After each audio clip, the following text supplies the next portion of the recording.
Assalamualaikum warahmatullahi wabarakatuh. Hai teman-teman, di sini saya, Bella Kisti Ardianti dari Pendidikan Geografi kelas 1A akan menjelaskan tentang kelembaban udara dan alat ukurnya. Yang pertama, saya akan menjelaskan tentang pengertian kelembaban udara. Kelembaban udara pada dasarnya adalah ukuran kadar uap air yang berada dalam bentuk gas di udara. Udara di sini dapat dimaknai sebagai udara dalam ruangan ataupun udara pada lapisan atmosfer. Jumlah uap air yang berada di atmosfer sekitar 2% saja dari jumlah massa keseluruhan dari atmosfer. Jumlah yang relatif sedikit jika dibandingkan dengan gas lain. Akan tetapi, jumlah tersebut juga tidak selalu konstan dan tetap, sebab kadang ditemui kelembaban pada udara berada di sekitaran angka 0-5% untuk suatu wilayah tertentu. Walaupun jumlahnya kecil, tetapi kelembaban udara mempunyai arti penting karena besar uap air di udara merupakan salah satu indikator akan terjadinya hujan. Uap air tersebut juga menyerap radiasi bumi sehingga kelembaban udara juga ikut berperan mengatur suhu. Selanjutnya, jenis-jenis kelembaban udara. 1. Kelembaban udara absolut. Kelembaban absolut merupakan massa uap air yang berada dalam satu satuan udara. Kelembaban ini dinyatakan dalam satuan gram per meter kubik. Kelembaban absolut dipengaruhi oleh suhu udara di sekitarnya karena berkaitan dengan kekuatan udara dalam menampung uap air. Selanjutnya, yang kedua, kelembaban spesifik. Kelembaban spesifik adalah metode untuk mengukur jumlah uap air di udara dengan rasio terhadap uap air di udara kering. Perbandingan antara massa uap air dengan massa udara lembab, yaitu massa udara kering bersama uap air tersebut. Selanjutnya, yang ketiga, yang terakhir, kelembaban relatif. Kelembaban relatif menunjukkan perbandingan jumlah uap air di udara dengan jumlah uap air maksimum yang bisa dikandung oleh udara pada suhu yang sama. Kelembaban relatif dinyatakan dalam satuan persentase. Jumlah kelembaban relatif paling besar adalah 100%.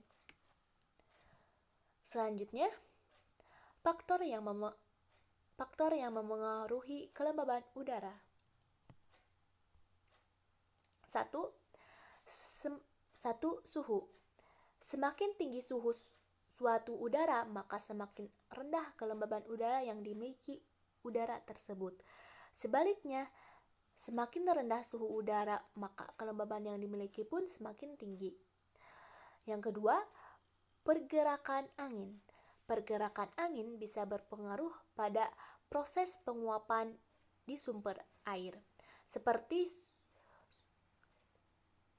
yang sudah umum diketahui bahwa proses penguapan air ini merupakan salah satu tahapan dan faktor dalam proses pembentukan awan. Yang ketiga, tekanan udara. Suatu tempat memiliki tekanan udara yang semakin tinggi, maka kelembaban udaranya pun akan semakin tinggi. 4. Kualitas dan kuantitas penyinaran matahari. Saat intensitas penyinaran matahari sedang tinggi, maka tingkat kelembaban udara akan relatif turun. Begitu pula sebaliknya, ketika intensitas penyinaran matahari sedang rendah, akan berpengaruh pada tingginya tingkat kelembaban pada udara. Selanjutnya, yang kelima, ketersediaan air. Kelembaban udara yang diukur berdasarkan banyaknya uap air yang terkandung tentu berpengaruh dengan ketersediaan air di suatu wilayah. Selanjutnya, yang keenam, faktor spesifik yang berpengaruh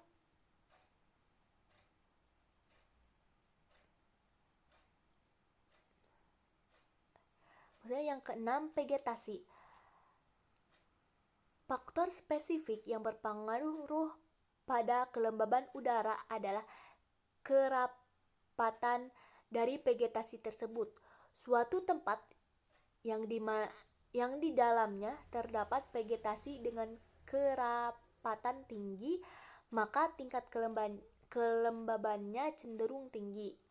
Yang ketujuh, ketinggian tempat. Saat berada di tempat yang lebih tinggi, suhu udara biasanya akan lebih dingin. Hal tersebut disebabkan karena kandungan uap airnya pun lebih besar dibanding kandungan uap air pada daerah yang lebih rendah. Yang terakhir, yang kedelapan, kerapatan udara. Apabila kerapatan udara di suatu tempat semakin rapat, maka kelembaban udaranya juga akan semakin tinggi.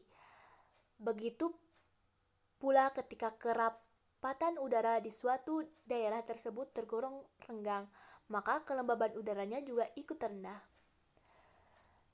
Selanjutnya masuk ke alat ukur kelembaban udara. Yang pertama, hidrometer. Hidrometer adalah perangkat untuk menentukan kelembaban atmosfer yang dapat menunjukkan kelembaban relatif, persentase kelembaban di udara. Contohnya seperti di gambar. Selanjutnya yang kedua, termohygrometer merupakan alat berfungsi untuk mengukur suhu dan kelembaban ruangan.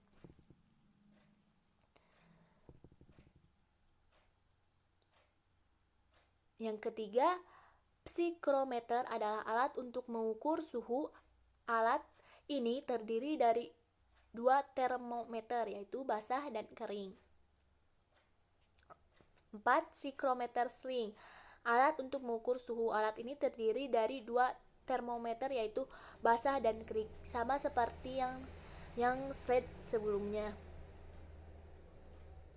Selanjutnya yang terakhir, yang kelima, psikrometer Asman merupakan salah satu alat yang digunakan untuk mengukur kelembaban udara atau relative humidity. Psikrometer Asman terdiri dari dua